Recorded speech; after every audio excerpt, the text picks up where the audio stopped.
안녕하세요. 6학년 2학기 사회 2-1단원 세 번째 시간입니다. 오늘은 독도를 끝내고 남북통일에 대해서 다루어 볼게요. 남북통일이 필요한 까닭을 생각해 보기 전에 우리 분단의 과정을 간단하게 짚고 넘어가 볼게요.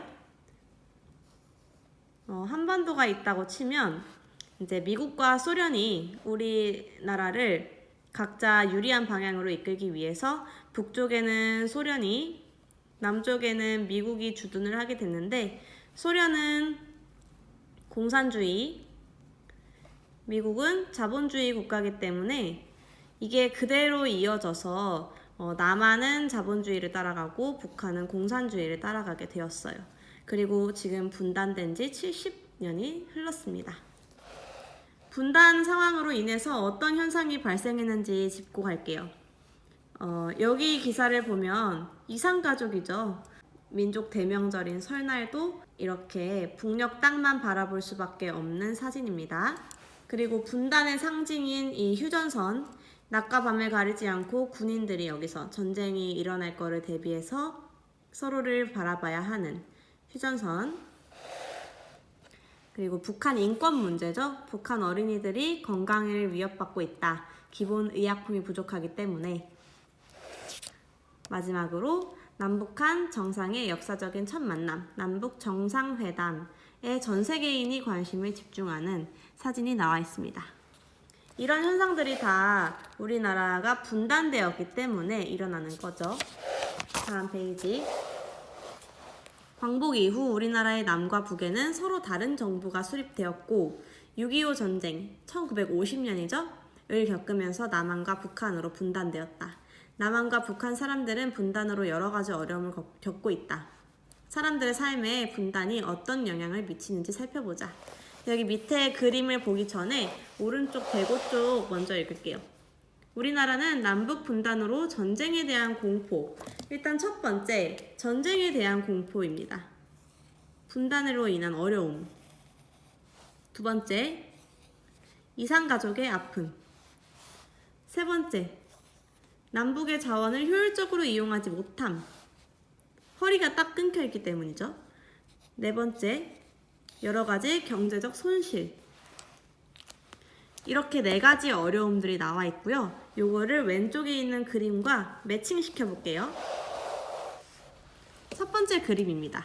전쟁이 일어날까봐 무서워 라고 하는 걸 봐서 전쟁에 대한 공포를 안고 살아가야 하는 우리의 모습을 보여주죠.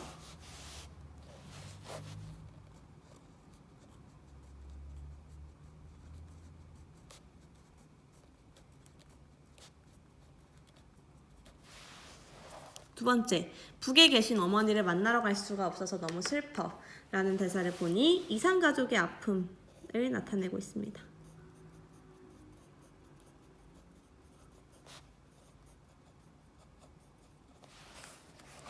세 번째, 국방비로 쓰이는 비용이 너무 많아. 국방비는 나라를 방어하는, 지키는 데 쓰이는 비용을 말하는데요. 우리나라는 아무래도 휴전 상태라서 전쟁이 언제든 일어날 수 있는 상황이고, 그래서 국방비에 다른 나라들보다 돈을 훨씬 더 많이 쓸 수밖에 없어요. 그게 이제 낭비라는 거죠. 이거는 경제적 손실에 해당하겠네요.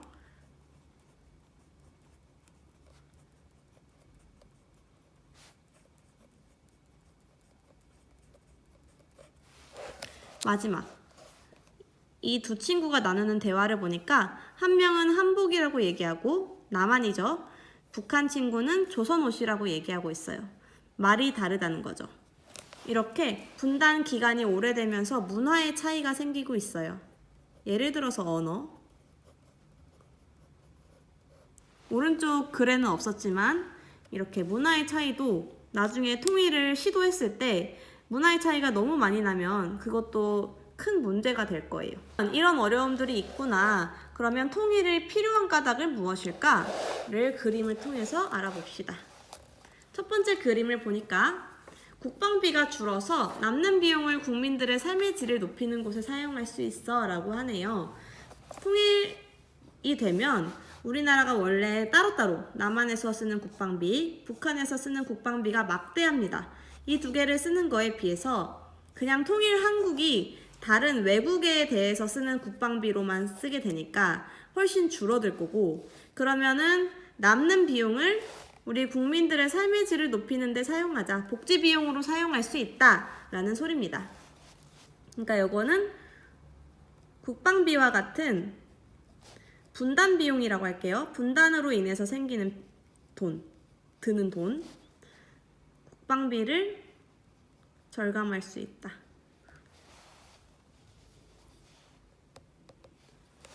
두 번째, 북한의 풍부한 자원과 남한의 높은 기술력을 이용하면 경쟁력 있는 제품을 만들 수 있어. 북한은 남한보다 비교적 자원이 풍부하고 남한은 북한보다 기술력이 뛰어나죠. 이 둘이 합치면 예를 들어서 철광석, 북한에 묻혀있는 철광석과 남한이 갖고 있는 철광석을 가공하는 기술, 이거 두 개를 합쳐서 값은 싸면서도 질이 좋은 철강 제품을 만들 수 있다는 겁니다. 그럼 우리나라의 제품력이 올라가는 거죠. 이거는 지하 자원과 기술력의 결합이라는 통일의 장점이 되겠습니다. 세 번째, 철도를 이용해서 외국과 더욱 활발하게 교류할 수 있어. 우리나라가 지금 여기 있는데 현재는 분단되어서 이쪽이 딱 잘린 상태이기 때문에 남한 입장에서는 육지 길이 막힌 거죠. 육지로 가는 길이 딱 막혀 있어서 러시아나 몽골이나 중국과 교류하기가 어려워요. 바다나 하늘로만 교류할 수 있는데 이제 딱 통일이 되면 이렇게 하나가 한반도가 되기 때문에 육지길인 철도를 이용해서 외국과 더욱 활발하게 교류할 수 있어요. 그러면 운송 비용도 절감되고 거기서 교류를 통해서 경제적 이익을 훨씬 많이 얻을 수 있겠죠?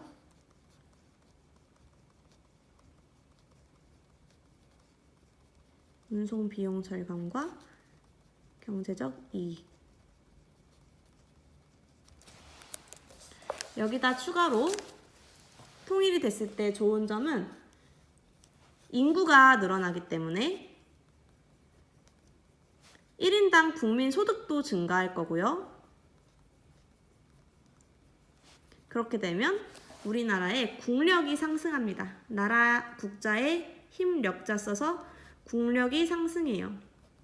그리고 한반도 국가의 국제적 지위도 상승하겠고요.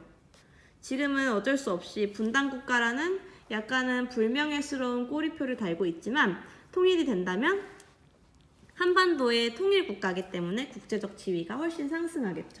국력이 상승한다는 거는 우리나라가 이제 힘이 없어서 다른 나라한테 휘둘리지 않아도 된다는 걸 말해요.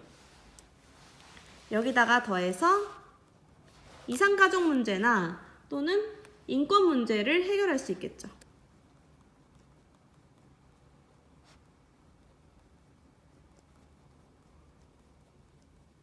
인도적으로도 좋은 점이 있다는 겁니다. 자, 이렇게 보면 우리는 뭘 생각해야 되냐면 통일을 했을 때 아낄 수 있는 돈이 있고 통일을 했을 때 필요한 드는 돈이 있잖아요. 그런 것들을 생각해야 돼요. 우리나라 분단 비용이랑 분단 상태에서 쓰이는 분단 비용이랑 그러니까 얘는 아낄 수 있는 거죠. 통일이 되면 안 써도 되는, 그리고 통일이 됐을 때 써야 하는 통일 비용. 예를 들어서 북한에 우리 남한만큼의 건물이나 시설을 설치하는 비용, 이런 것들을 말하겠죠. 통일 비용을 잘 비교해서 통일 비용이 분단 비용보다 큰지, 분단 비용이 통일 비용보다 큰지 이걸 잘 생각해야 됩니다.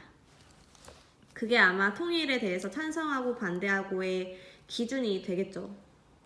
우리나라 안에서도 의견은 굉장히 분분하니까요. 자, 다음 페이지. 바람직한 남북 통일의 방향 찾아보기. 세 나라가 나와요. 세 나라의 사례를 살펴보고 바람직한 방향을 생각해 봅시다. 첫 번째, 베트남입니다. 베트남은 남북 사이에 치열한 전쟁을 거쳤대요. 무력 통일인 거죠. 평화 통일이 아니고. 그래서 1976년에 통일을 공식 선언했습니다. 그러나 베트남은 통일 후에도 5년 동안 캄보디아, 중국과 전쟁을 계속해서 많은 사람이 다치거나 죽고 시설들이 파괴되었다. 평화 통일이 아니고 힘으로 전쟁을 통해서 통일을 이룬 사례입니다. 다음 예멘. 예멘은 남북 정상회담과 통일 협상을 거쳐 1990년에 통일을 공식 선언했다. 일단 평화적인 방법으로 대화로 통일을 했습니다. 그러나 남북 통합이 완전하게 되지 않은 상태에서 경제 상황이 나빠지자 내전이 일어나 많은 사람이 큰 피해를 입었다. 서로 이전에 많이 대화하고 많이 가까워진 상태에서 통일을 했어야 했는데 그게 아직 안 된 상태에서 통일을 해버렸더니 경제가 어려워지자 서로 남 탓을 하고 그러다가 내전이 일어났어요. 나라 안에서 싸우는 거죠. 그래서 결국은 많은 사람이 피해를 입었습니다. 마지막 독일입니다. 독일은 경제력이 앞선 서독이 동독을 흡수하는 형식으로 통일을 선언했습니다. 어쨌든 여기도 평화통일이에요. 동서독은 통일 이전에도 비교적 활발하게 교류했고 협력을 했습니다. 많이 가까워진 거죠. 독일은 통일 이후에 전 국토를 골고루 발전시키고 이웃 나라들과 함께 평화롭게 잘 살려고 노력해서 유럽의 중심 국가로서 그 역할을 다하고 있습니다. 이렇게 3가지 사례를 살펴보았습니다. 통일 과정을 바르게 연결해 볼게요. 교류와 협력을 바탕으로 평화롭게 통일했고 주변국들과 함께 잘 살기 위해 노력한다. 이것은 독일에 해당했죠. 결과까지 좋았던 거, 과정도 좋았고 결과도 좋았던 거. 대화로 평화롭게 통일했으나 과정은 좋았으나 내전을 겪으면서 많은 사람이 희생된 결과가 좋지 않았던 예멘이죠. 평화 통일이라고 무조건 좋은 게 아니라 그 전에 많이 교류하고 많이 협력을 해놨어야 돼요. 마지막 무력으로 통일했고 통일 이후에도 전쟁을 치렀다. 이게 베트남이죠. 그러면 이 3나라의 사례를 바탕으로 우리나라가 만약에 남북 통일을 한다면 어떤 방향으로 가야 될지를 생각해 보세요. 우선 어느 나라를 가장 따라야 할지는 딱 나오죠. 우리는 독일을 모방을 해야 된다라고 하는데 물론 우리나라가 처한 상황과 독일이 처한 상황은 매우 다르지만 그래도 만약에 통일을 한다면 독일처럼 우선 남북 교류를 확대를 하고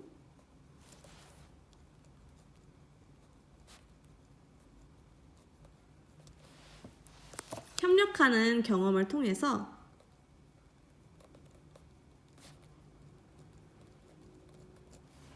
상대를 존중하고 평화적으로 통일을 해야 된다.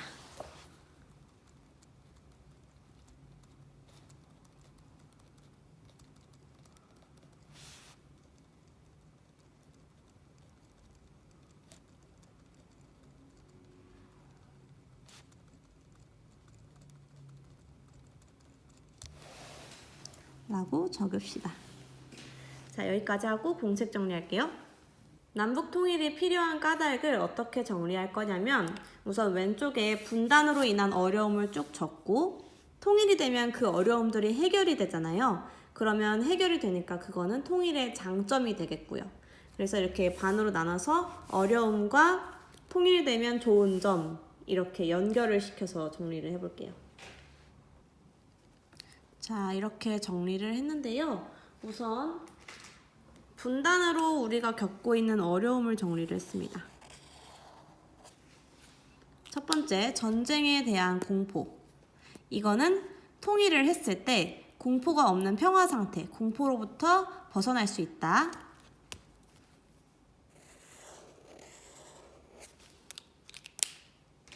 그 다음, 이산가족의 슬픔. 이건 통일을 했을 때 이산가족이 만날 수 있다.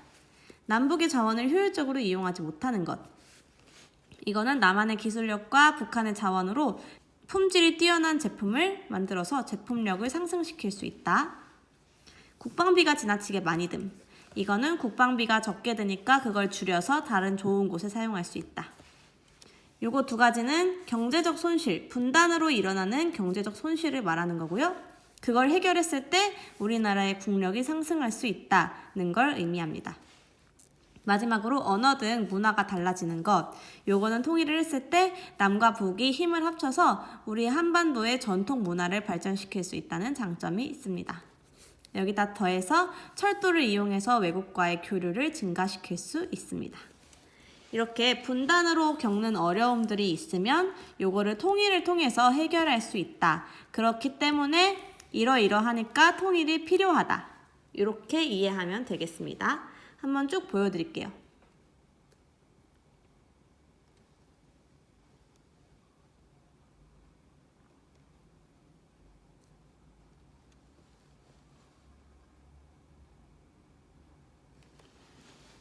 네, 수고하셨습니다.